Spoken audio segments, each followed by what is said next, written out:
What is up, everybody? You are checking out the Uncensored Pro Wrestling Podcast. I'm your host, The Hot Commodity, joined by my own Hot Commodity, and we are in a brand new season. We are in a brand new millennium and year. We have entered season 3 of the Attitude Years, and we are covering WWF Raw Is War from January 3rd, 2000, live in Miami, Florida.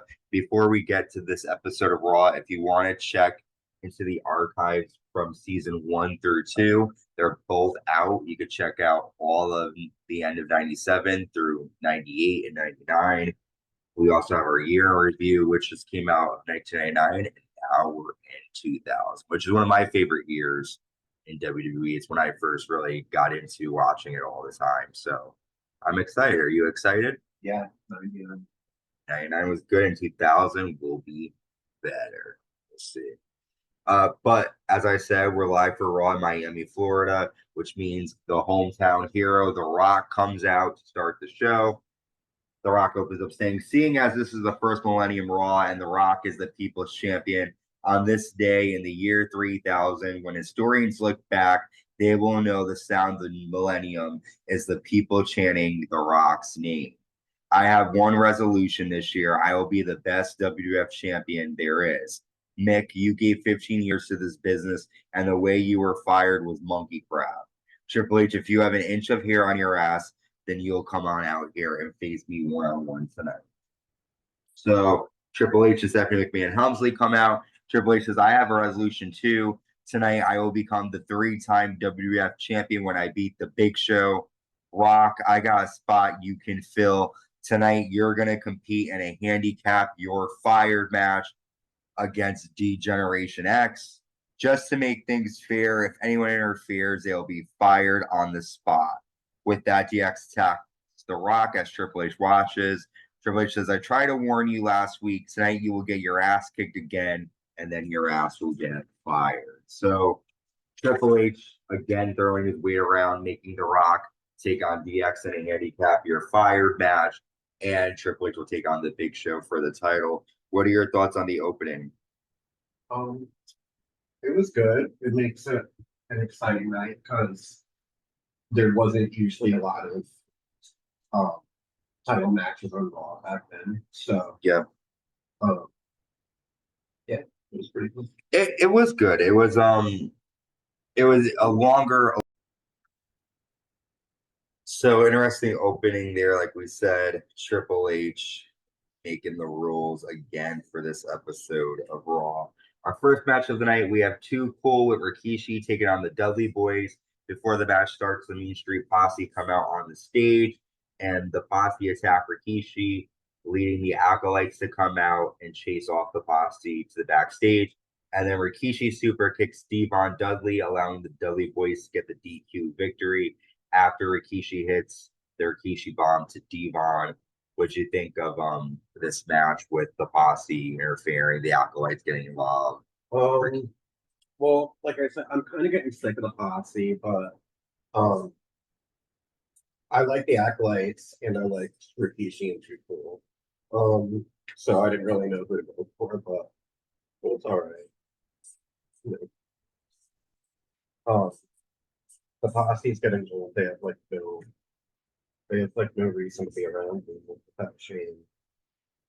And they're just like, they're kind of like WWF's paid jobbers back then. So they were just there to look like idiots. Wow. They were idiots. And they were fucking corny. And I hated the Mean Street Posse. And I was glad to see the Acolytes fuck them up. But it was funny because, like, back in the day, like, all these random matches were happening. And it didn't really make sense why they were happening. Yeah. Triple H is talking to Steve Blackman backstage. And he tells Steve that if he hits Kane with a kendo stick, then he'll be fired tonight. And Triple H then tells Stephanie McMahon-Helmsley that Kurt Angle will face Kane because he wants to be the one to end Kurt Angle's streak. Because he's jealous. Stephanie has eyes. Sure does. Looks like that. So we got Kane with Tori taking on Kurt Angle. Kane lands a flying clothesline and drops Kurt Angle across the railing.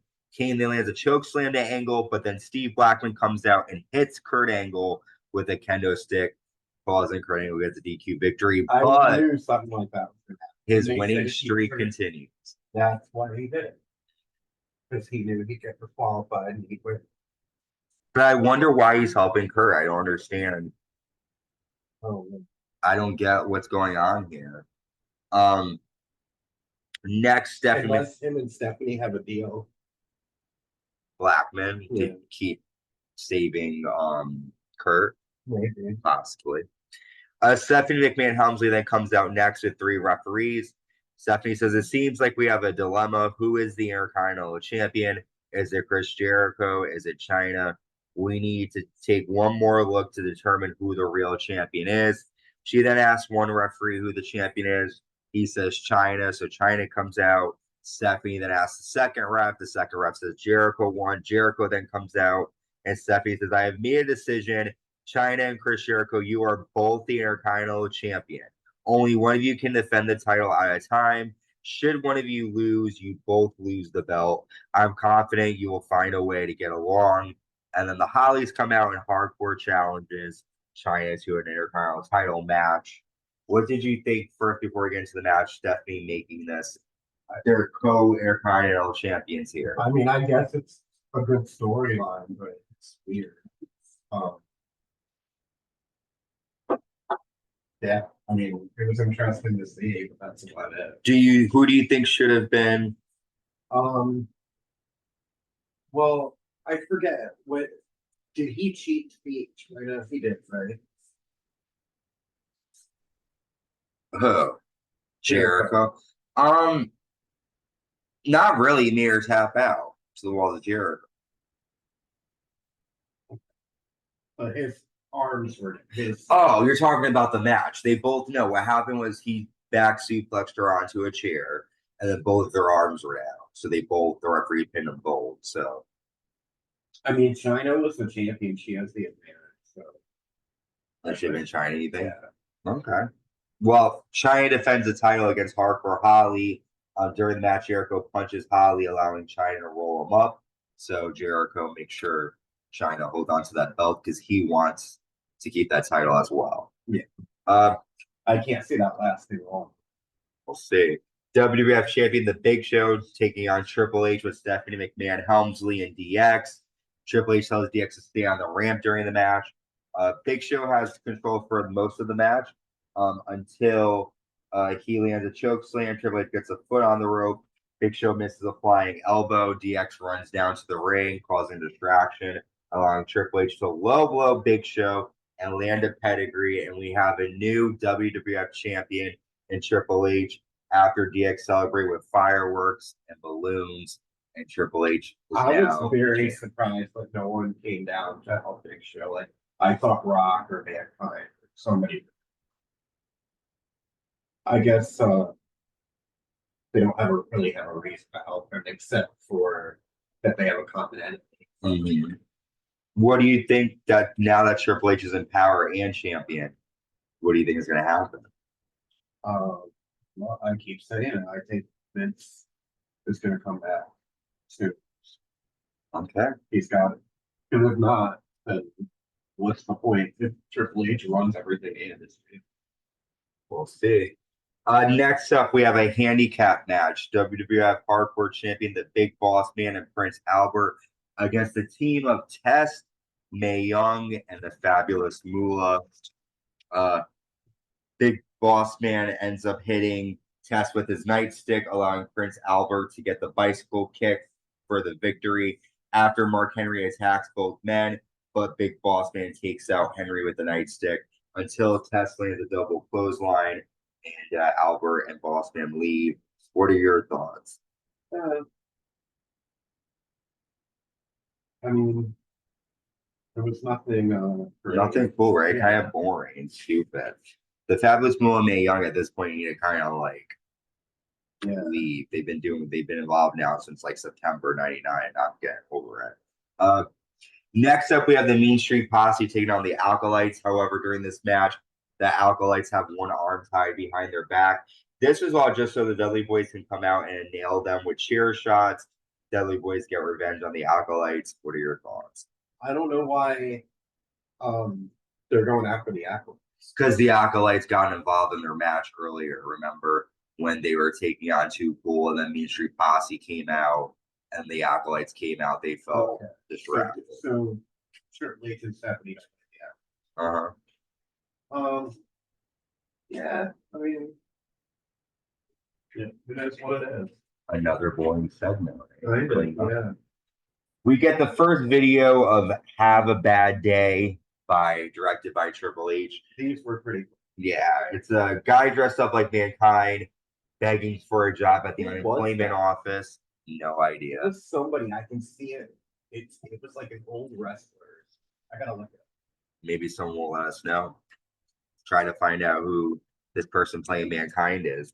But Mankind's begging at the unemployment office, and the person he's begging to is Triple H, and Triple H is wearing like a not a mask, like he just doesn't. He's like disguising himself, and he basically trashes Mankind and kicks him out.